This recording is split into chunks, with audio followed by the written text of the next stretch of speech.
Hey, Retcon Raider here. Today's video is dedicated to the Raiders, the fine folks who help make these videos possible.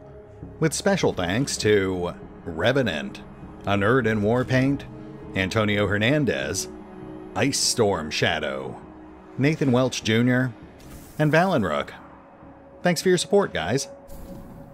That said, let's get started.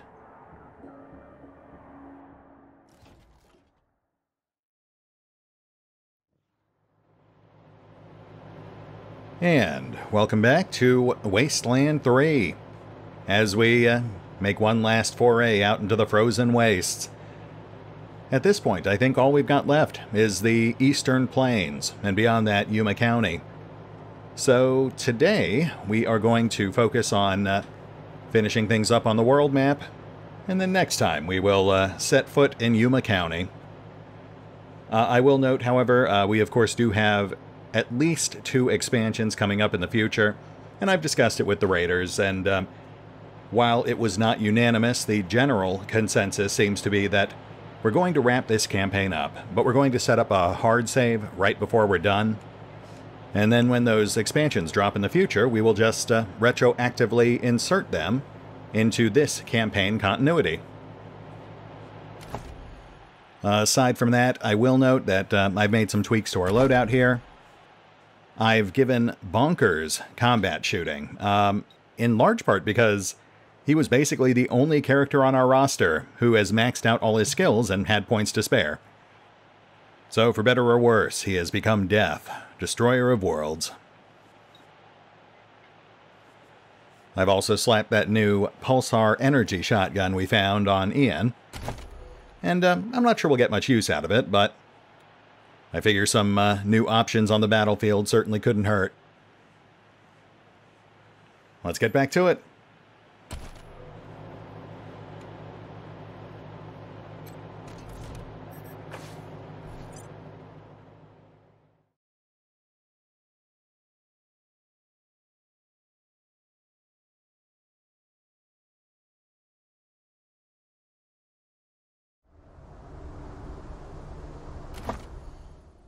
Alright, so we are, of course, primarily focusing on this chunk here. We've got a fair amount of unexplored territory. And then we do have the Toaster Repair Academy. But I think we're going to save that for last, because I'd like to actually make one last trip back to Colorado Springs. And that just happens to be right on the way.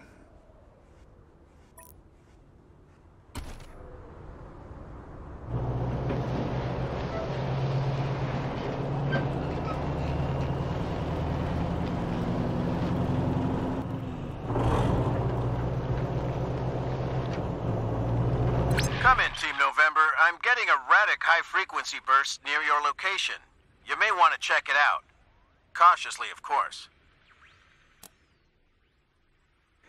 Roger, HQ. Any idea what might be generating the signal? Negative, November. It's unlike anything I've heard before. Except, I thought I heard giggling children. Yes. Probably just my mind trying to find a pattern in the noise. Sure. Sending coordinates. Over and out.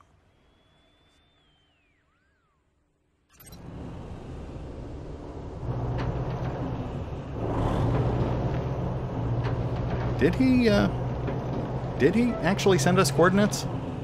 I'm not seeing an arrow indicator on our map.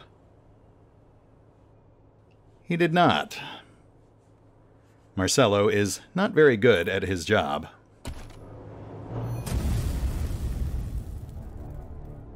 A group of robots stands out in an open area, all facing in the same direction, as if they were listening to something. They haven't seen you. Oh, okay. We can't just sneak away, so I guess we'll take them on. This'll be a nice little warm-up. You get into a flanking position without the robots noticing. Time to strike.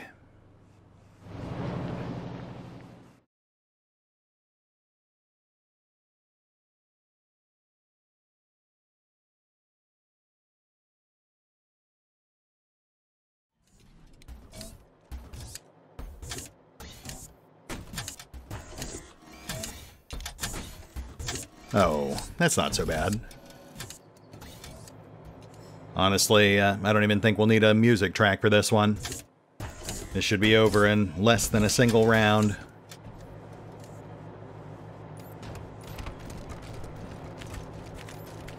Honestly, given the encounter description, I was really kind of hoping this would tie into the mysterious signal that Marcella was just telling us about.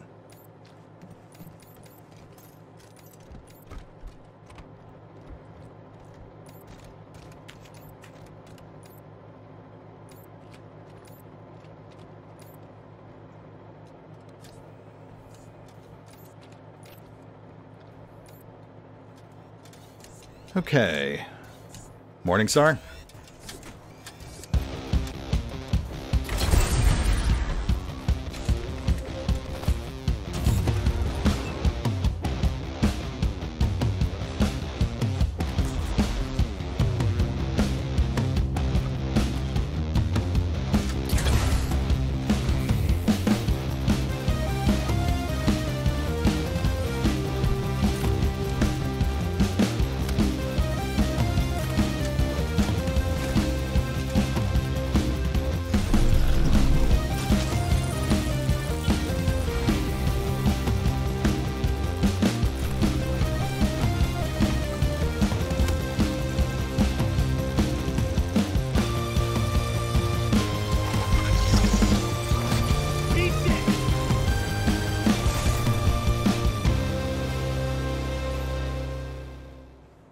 And done. I started shooting at them out of habit, but then I realized I was just wasting ammo.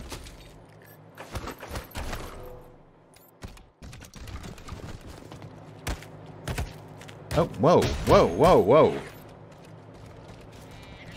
What in the world was that?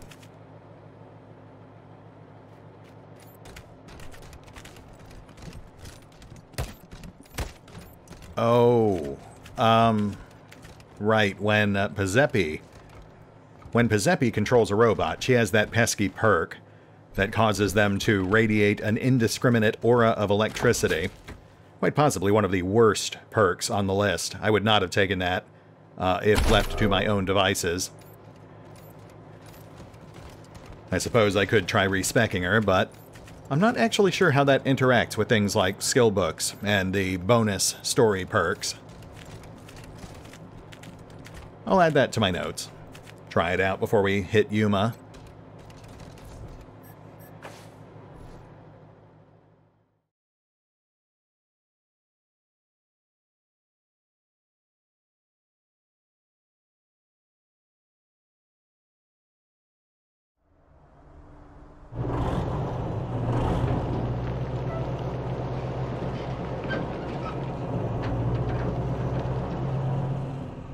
Ah, that looks promising.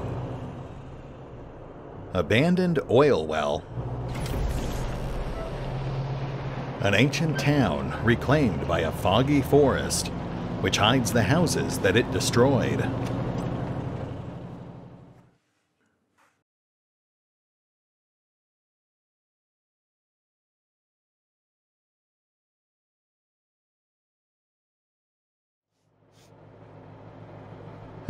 Juvies. I have to imagine that's an awkward way of spelling juvies, which are a staple of the Wasteland setting.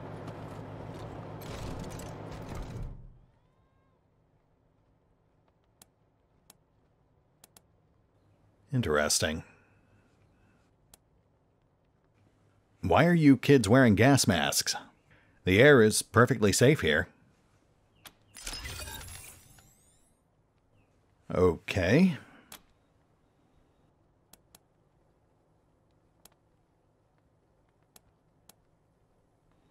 Are you the victims of some kind of experiment? The grandchildren of MK Ultra victims? Well, okay then. Good talk.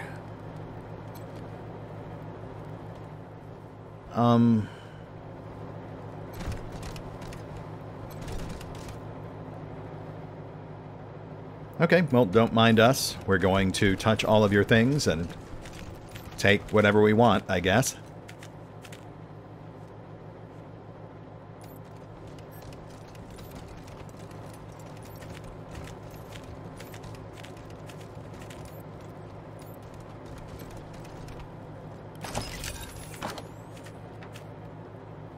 Ragged choke.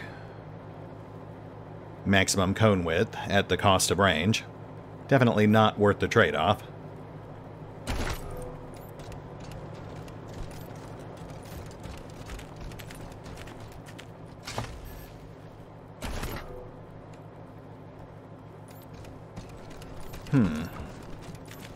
So what are we supposed to do here?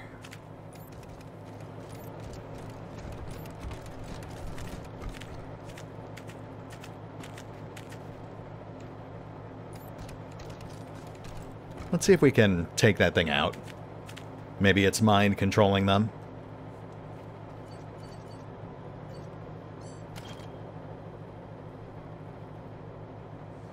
Can't interact with it. Can't target it. Oh no, that would hit all the juvies too. But you know what? Let's try this. I'm really hoping this is some sort of Lovecraft or Stephen King thing. Fingers crossed. We got this!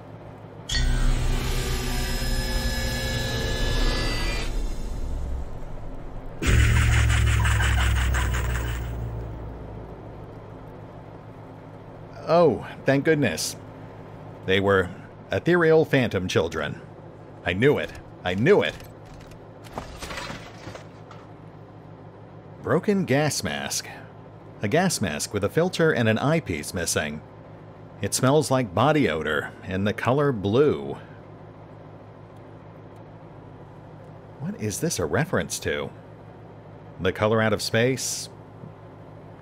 No, not Children of the Corn. Tommyknockers?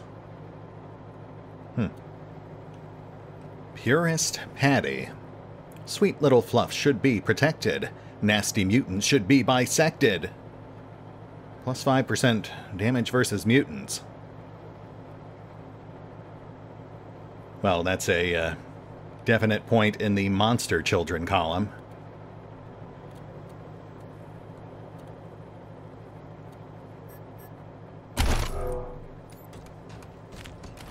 Man, I don't know. Normally the references are a lot more blatant than this. And I'm not sure how this helmet fits in either. I look at that and the only thing I think is Deadshot. But I'm pretty sure that's not what they were going for.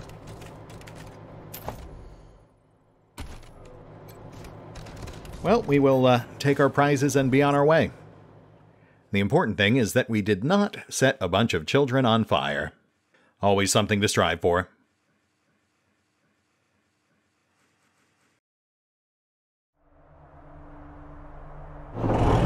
Mr. Fun Times here, with another strangling yarn. This one about an astute student who learned how to love to kill. Once there was a little boy who loved having pets. Oh, yes, cats, dogs, squirrels, badgers. He loved them all. And he especially loved them in a nice big stew with a sprig of thyme. It wasn't until the boy met little Annie that he began to develop other interests. He began to ply little Annie with gifts, trinkets, and tidbits from scrapyards wrapped in animal furs.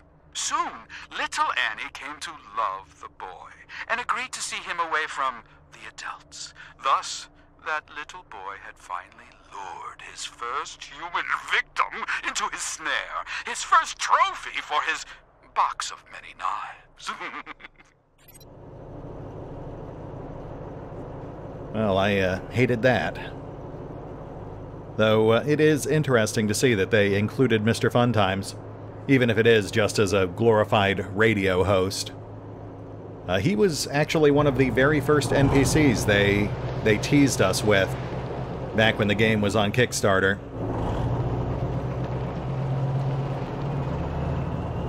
MK1 calling AZ November. Come in November. Do you read me? Who is this? And how are you on our secure channel? I'm on your side, November. A friend of Saul's, if you know what I mean. And I know where you're headed. Now hear me out. When you get to where you're going, gas up at the garage first. I'll find you there and give you the sit rep. And don't worry, you can't miss it.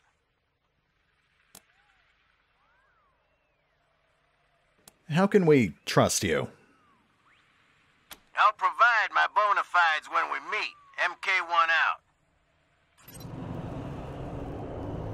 Intriguing. Another one of the Patriarch's little secrets, I suppose.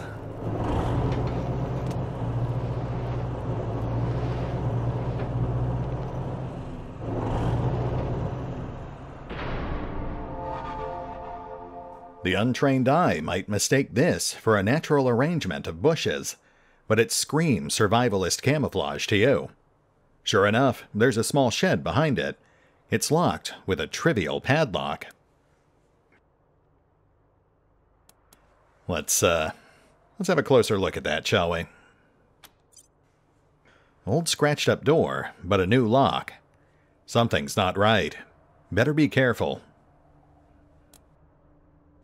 Right? Classic loot trap.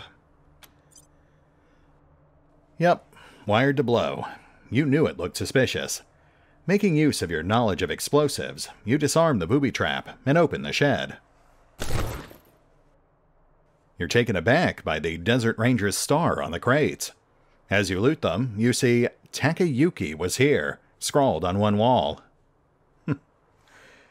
Nice. I think we may have just raided one of Angie's secret stashes.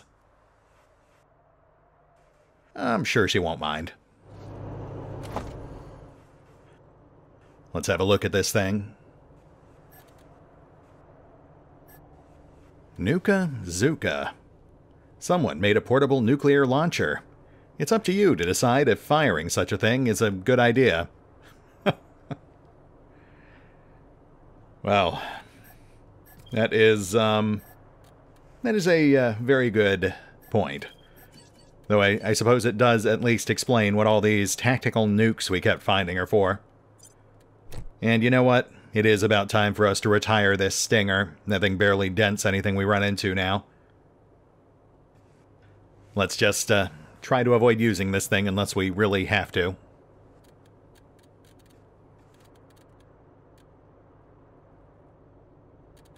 Big League Chew. The fun way to get lip cancer, just like the pros have. Delightful.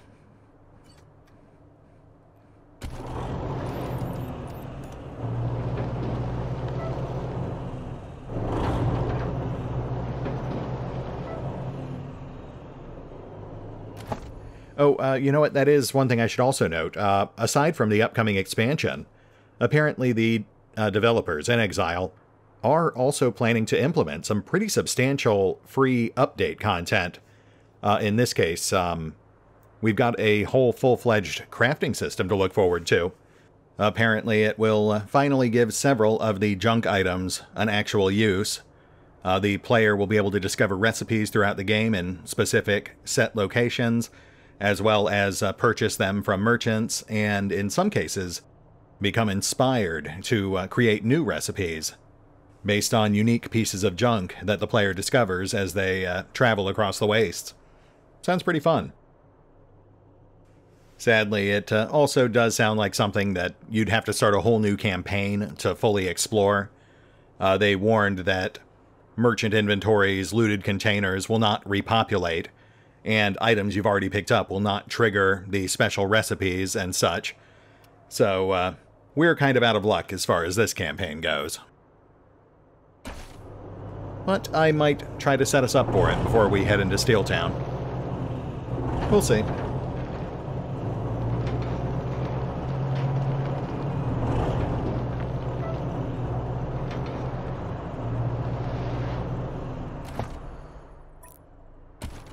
Let's not get too close to Yuma.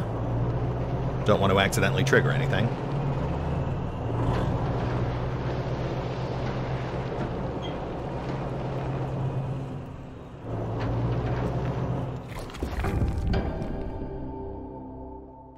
An old grain silo next to a burned-down farmhouse. Smells like mold. I think we've seen this one before. Let's just loot the place and move on. Ooh, Spectrum Assault legs. We can definitely use those. And power armor legs.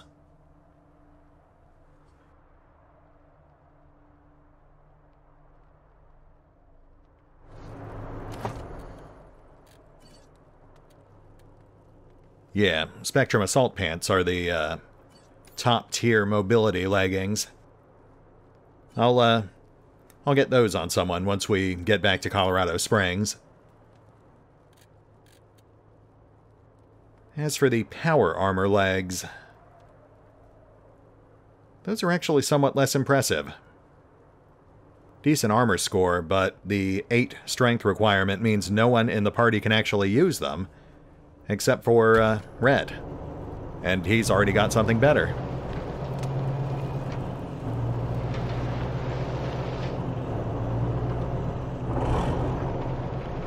Massacre site. You can see blood and viscera staining the road ahead of you. Yeah, well, welcome to Colorado.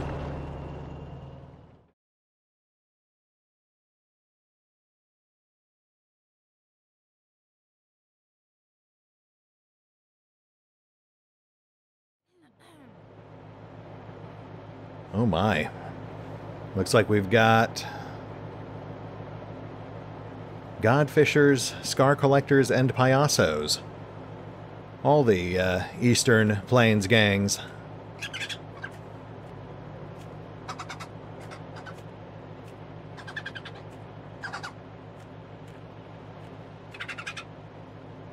It's also interesting to note that, Honey Badger. That is adorable. But yeah, it's kind of fascinating to note that for at least some of these corpses, they're actually using the unused models for the Eastern Plains gangs. The original Scar Collectors, and I think I see some original Payasos in there too, as opposed to the models that they actually ended up using for the actual version of the gang that you can encounter and fight in the field.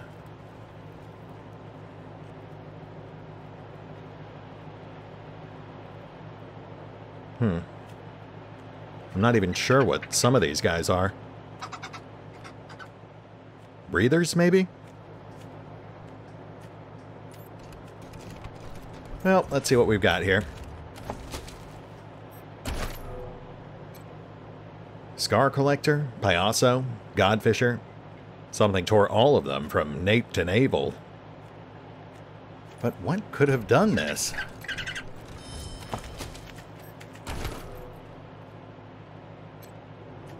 These bones are stripped and show signs of years of weathering. How long has this creature lived here?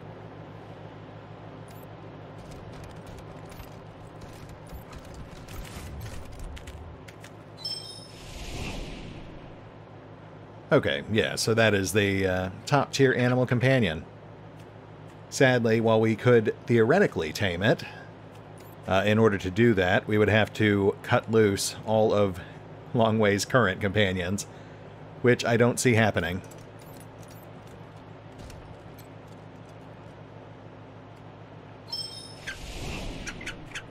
Yeah. You know, what I would love to see is a place we can store our animal companions, at least temporarily, back at Ranger HQ. That way we could actually collect all the different pets and juggle between the ones that we really want to use at any given time.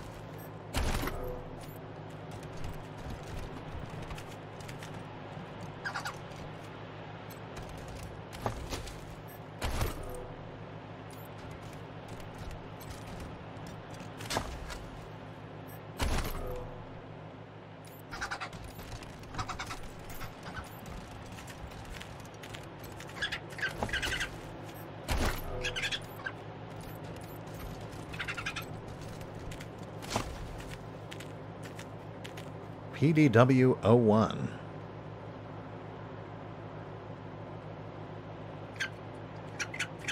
Military prototype uses explosive rounds.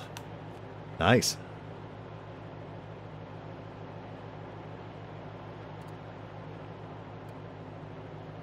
COG pendant. This metallic pendant is shaped like a gear. with C engraved on it and CAW scratched in on the back. Something about it keeps drawing your attention. Is there anything that guy is not in? It's a decent trinket. The venerable proton axe. Not useful for us, but a staple of the Wasteland setting. Let's get that PDW equipped. Bonkers is overdue for a nice upgrade. Man, I will say, if I had realized I was going to be getting this, I would have saved his points for explosives instead of combat shooting. Well, I suppose combat shooting is fine too. Ultimately, given that we do have expansions coming up in the future, we might end up with enough skill points to invest in both.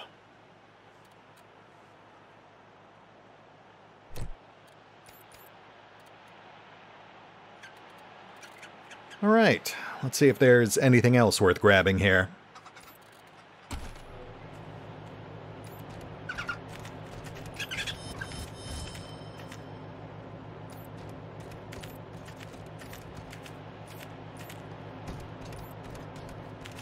Come on, guys.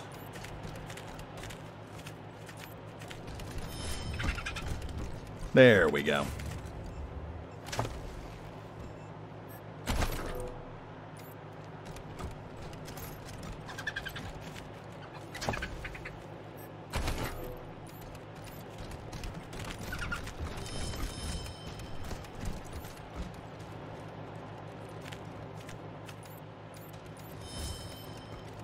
Oh, right. Almost walked right by that. Not that there was really anything of note in there.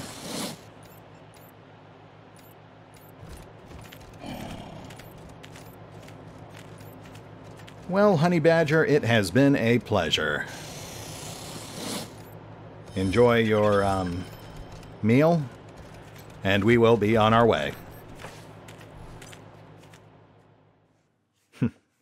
That's a fun nod back to Wasteland 2. A game which some might say had too many honey badgers.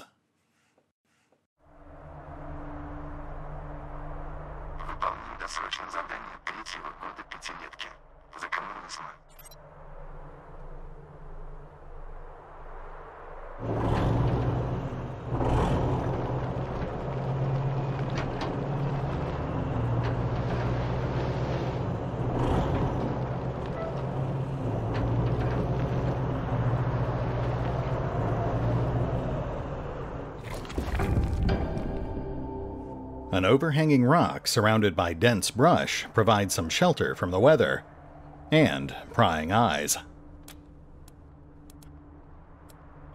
I think the Kodiak's a bit beat up, so let's go ahead and do some repairs. We could try searching, but I think that just nets you extra healing, which we definitely do not need. You make sure the truck isn't visible from the road and get to work.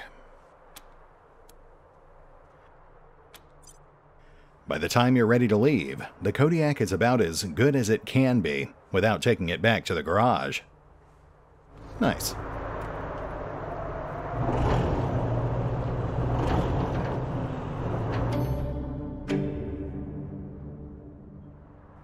In the middle of a snow-covered plain, you see a smoking crater, blackened and twisted steel scattered across it, as if some sort of craft fell from the sky here.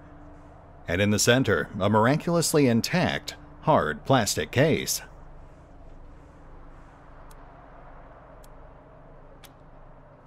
Scarred and scorched, but still intact, it is stenciled with characters you can't read, but scratched into the handle is one word you recognize.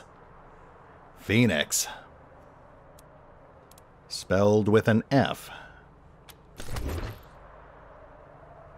And that would be why. Wow. 2 Gears of War references in a single episode. Apparently, InXile is a fan of that franchise. Lancer. Level 21 assault rifle. Modest explosive damage. Explosive. That's odd. This futuristic-looking assault rifle is unlike anything you've seen in the Wasteland before. The chainsaw doesn't work. Looks like it's got a cog loose. Well, as fun as that is, and it is pretty fun, that is pretty underwhelming compared to the PDW we literally just found. I will say, though, I'm surprised that all the top-tier assault weapons are explosive. You know, a single level up would give us enough skill points to take explosives all the way up to 3. That would be a plus 15% damage boost with both of these weapons.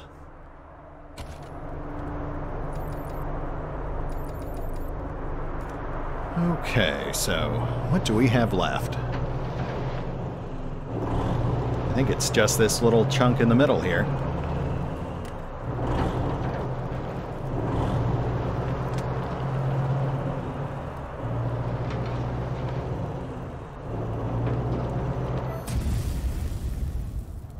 There have been a lot of new things under the sun since the apocalypse. Giant frogs is one of them. Oh, wow, okay. Well, I guess we're fighting then. We could try to run, but I don't like those odds. Knowing that frogs have sensitive hearing, you lean onto the Kodiak's horn and hit the siren.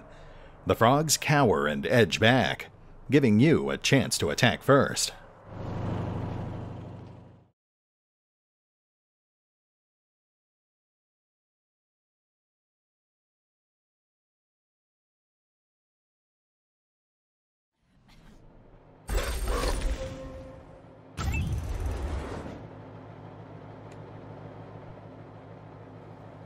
Great leaping horny toads. Okay, this actually isn't that bad. I mean, don't get me wrong, these things are tough. But I was worried we'd be up against glowhoppers. These guys, at least, do not explode. Morningstar?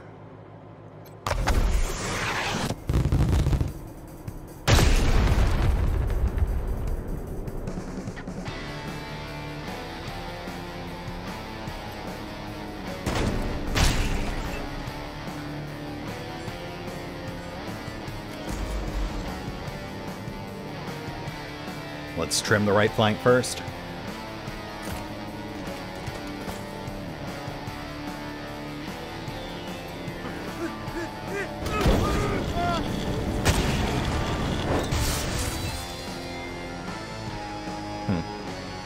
No multi-kill bonus.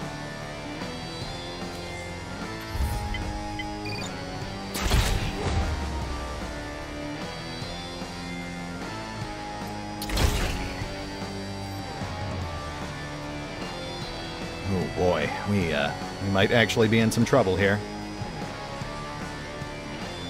Let's slow these guys down.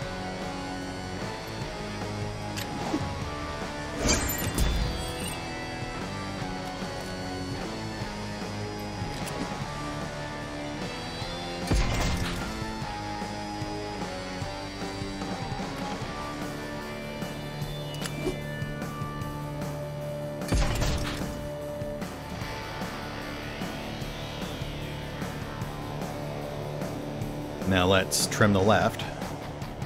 The guys in center should hopefully be distracted.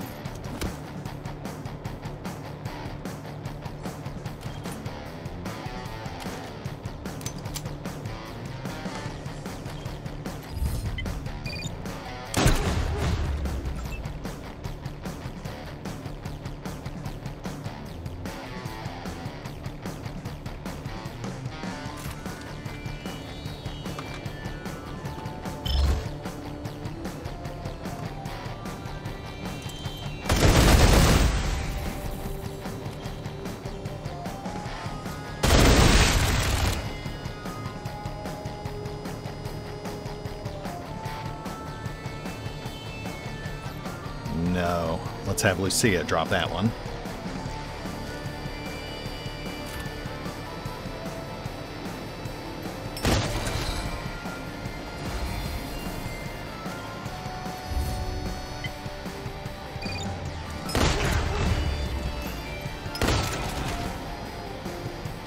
Not too shabby.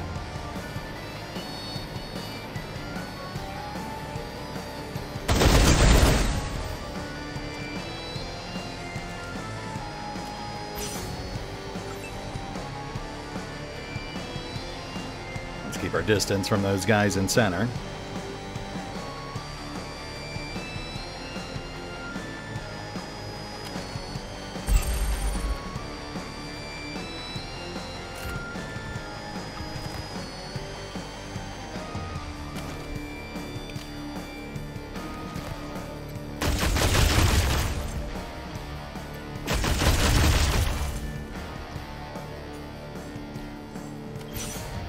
And here we go.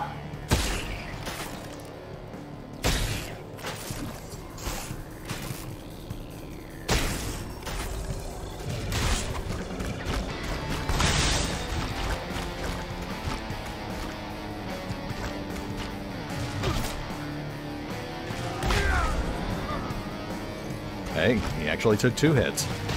Good for Red.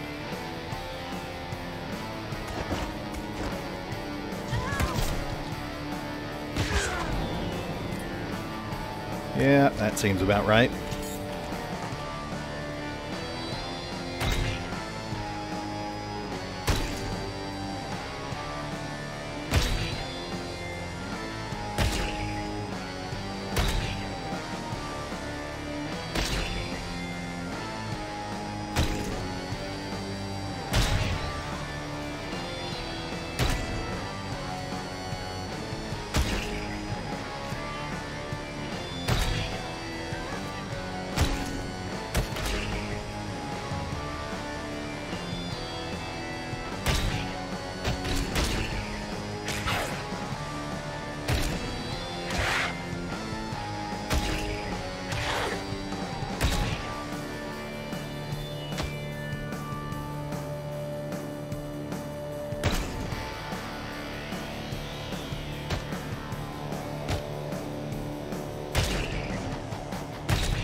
I wish the poor Poltron packed a bit more punch.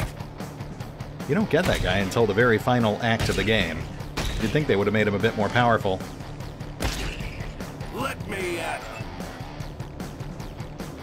Sergeant Bonkers, your time to shine.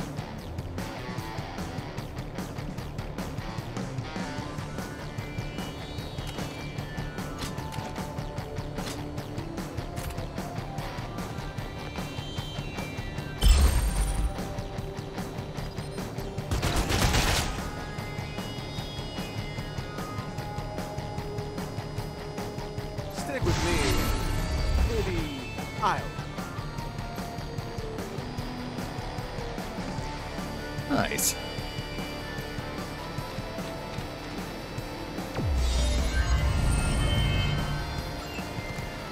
Taking life with one hand and giving it back with the other.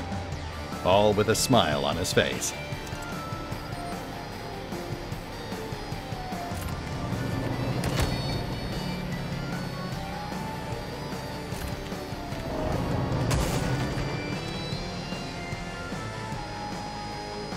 He really should have just done that to begin with.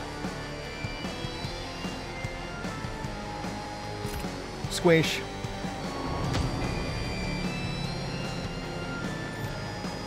Though, to be fair, you used to take some pretty serious damage from running over tougher enemies. Not sure when they changed that.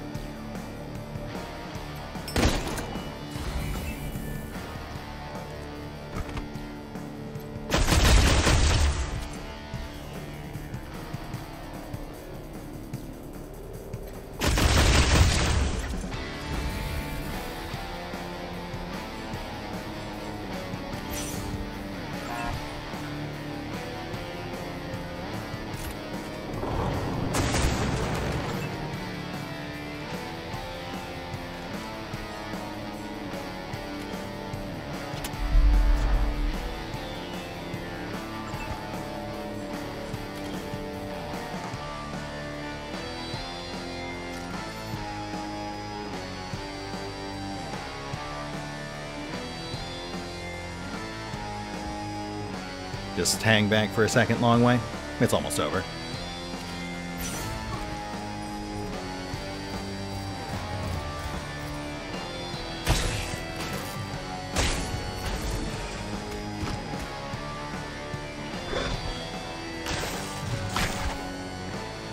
Man, I just fixed that.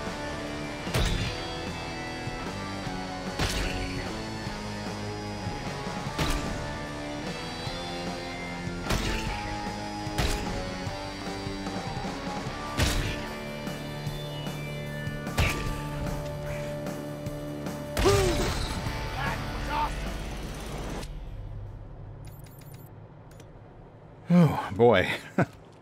Bizarrely, those frogs continue to be the toughest enemies in the game.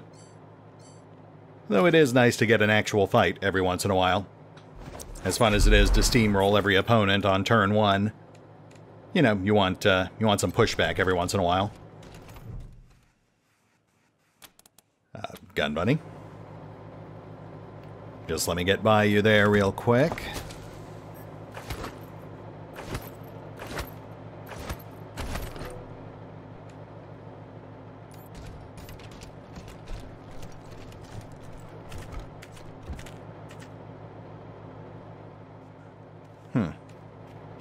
Where is our ammo crate?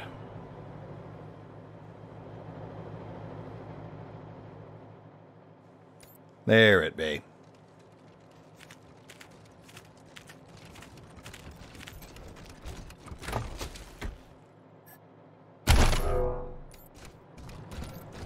Also, I believe we pulled some level ups there.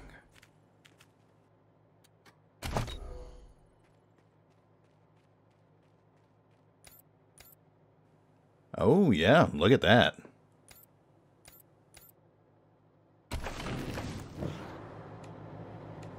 We'll hold off on that for the moment.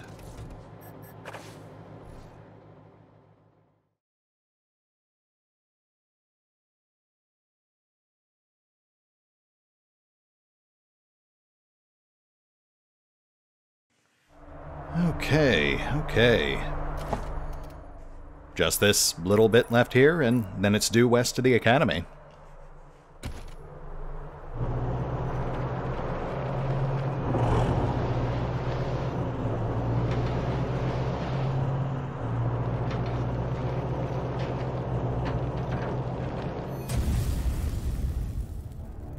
It's kind of embarrassing to be ambushed by the least subtle of all the Colorado gangs.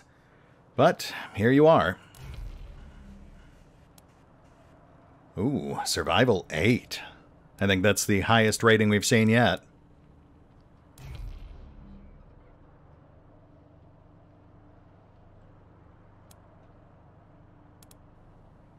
Yeah, you know what? Let's do this. Not like we have much choice.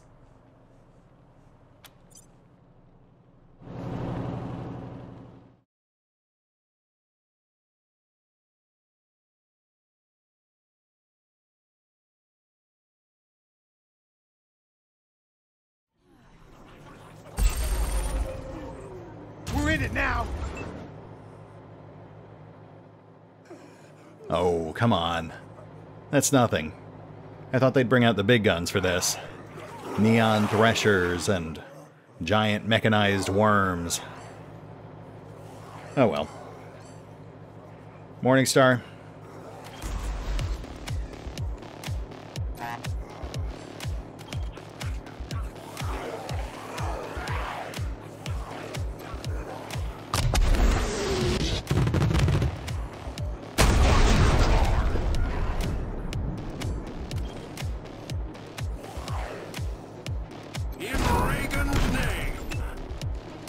Oh, I really thought that would take out its cover.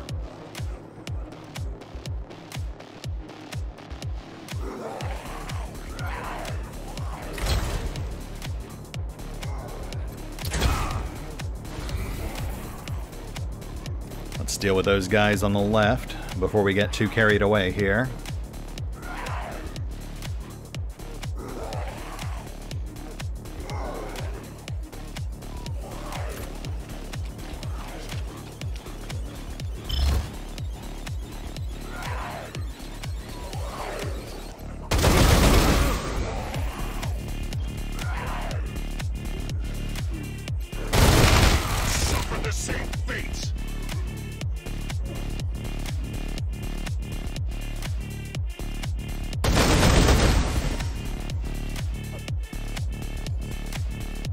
Hold.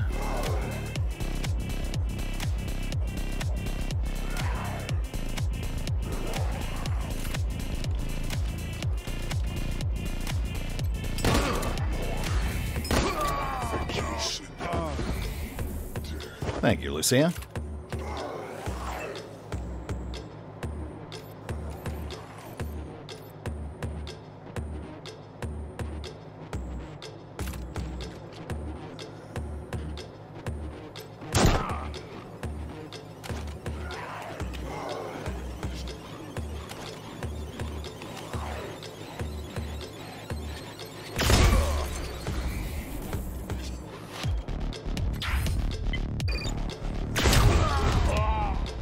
Nice.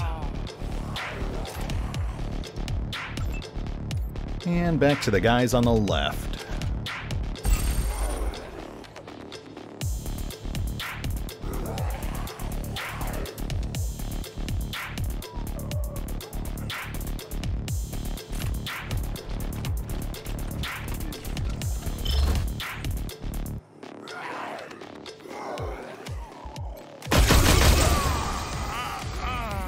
Level up.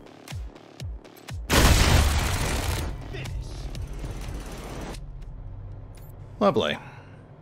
I revisit my prior comment. First turn steamrolling.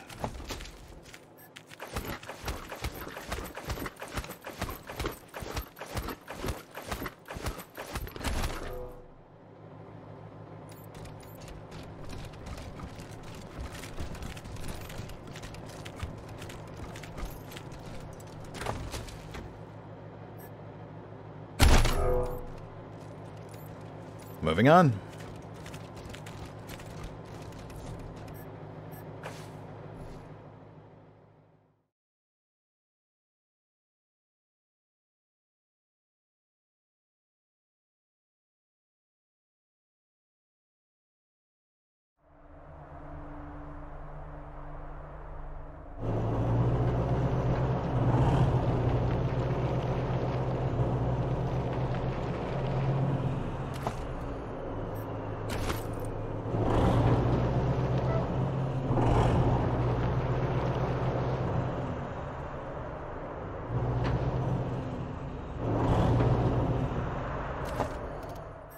You know what? Should be smooth sailing from here. Let's skip right to the academy.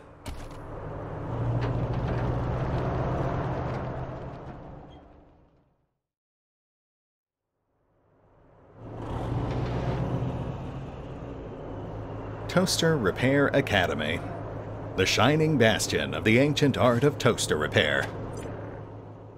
Sure, why not?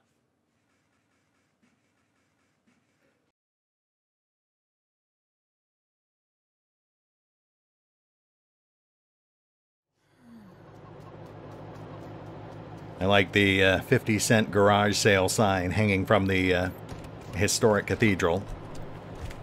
The chickens are a nice touch, too. Looks like a classy joint.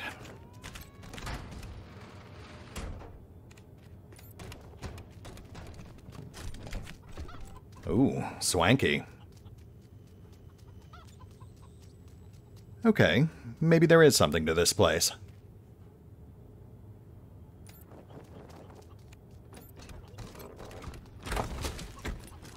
Power armor.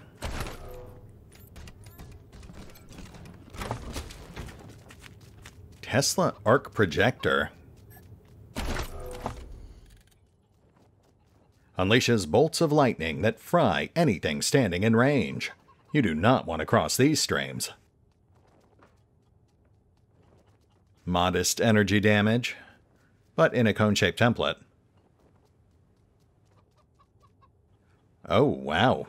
The incinerator actually beats it pretty substantially.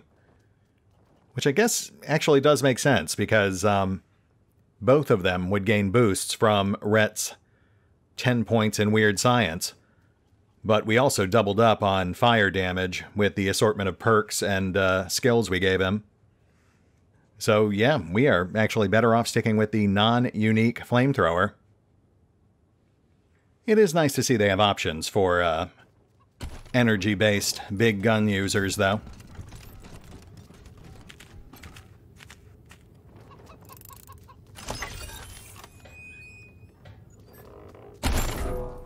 Nothing special there. Verkiten armor.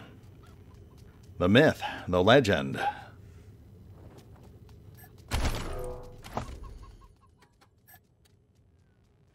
Verkiten armor. It has a U.S. military serial number, but the material is unidentifiable, with weird biological shapes. That's a pretty significant step up for armor, but reduced elemental resistance.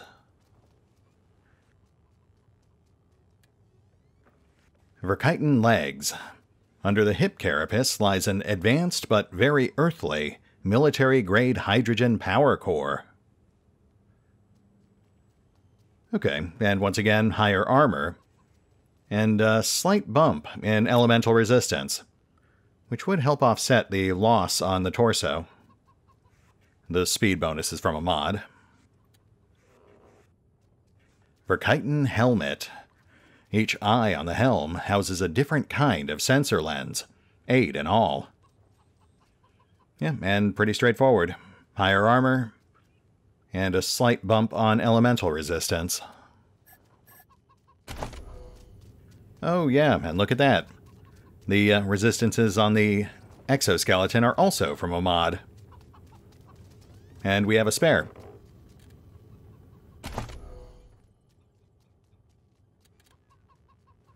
Okay, yeah, you know what? I think, let's go ahead and max out Rhett's strength. Turn him into the monster I think we always knew he really was.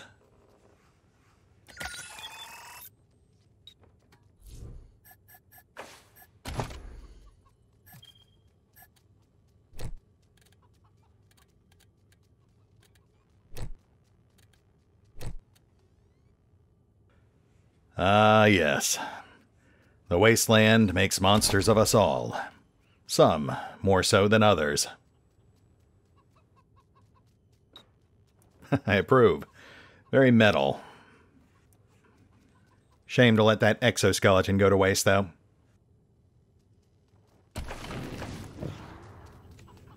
I think that right there is our biggest prize, but we're not done yet.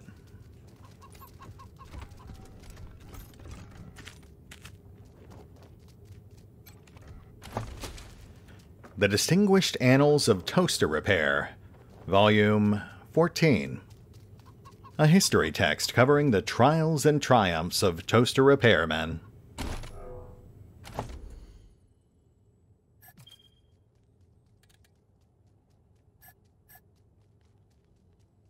And in 1691, the Great Schism between the ruling houses began.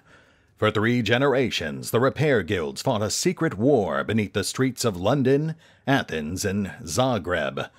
The laymen knew nothing of the violence, with many lives flamed out in service of their ruler. After the Treaty of Incandescent, the violence shifted to a more genteel form. Spontaneous combustions became unusually common, and the court records showed simmering tensions. But it no longer spilled out into the factories and guild halls. With the foundation of the Toaster Repair Academy in 1856, the tenuous peace was baked into a more stable form. Repairmen the world round made pilgrimages to discuss the latest innovations in heating elements and timers. But more importantly, they now had a place to honor the long, luminous history of toaster repair. Well, you heard it here first. That's all now canon. Or the rantings of a madman. I'll let you decide. I know which one I'm leaning towards. Though, I will admit, the supercomputer attached to the toaster altar does seem a mite bit peculiar.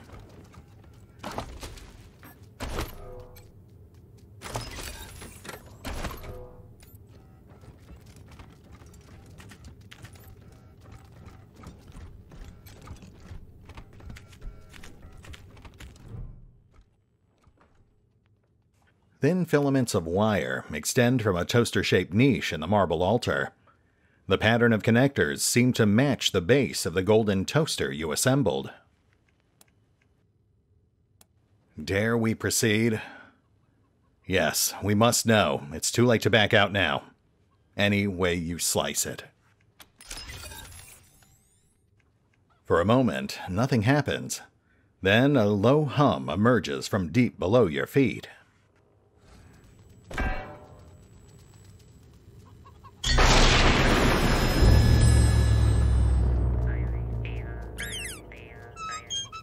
Oh. Hi.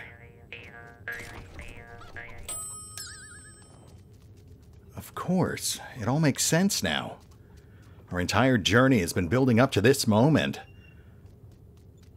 A cosmic timer counting down to the moment that this opportunity would finally pop up.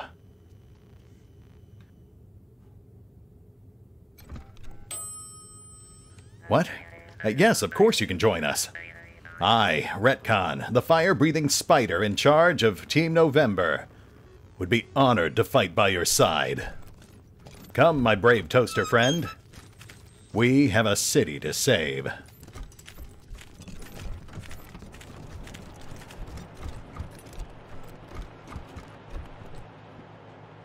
Well, I don't think we're going to top that, and that aside, we're coming up on the hour mark, and that actually does check off everything on my to-do list, so, yeah, I think we're at a good stopping point.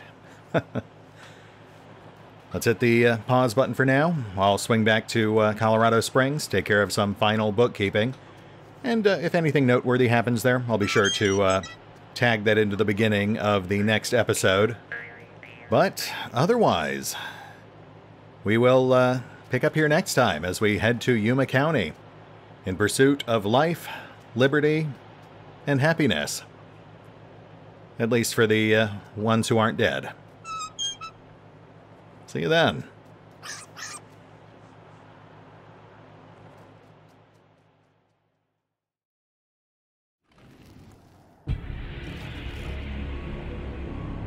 Oh, and remember, although I do love playing Wasteland 3, you can find out more about the game by visiting the official website, the official social media feeds, or the official store pages. And if you'd like to help support the channel, feel free to push any of the buttons that do the things, or maybe even check out the Patreon. Links are in the description.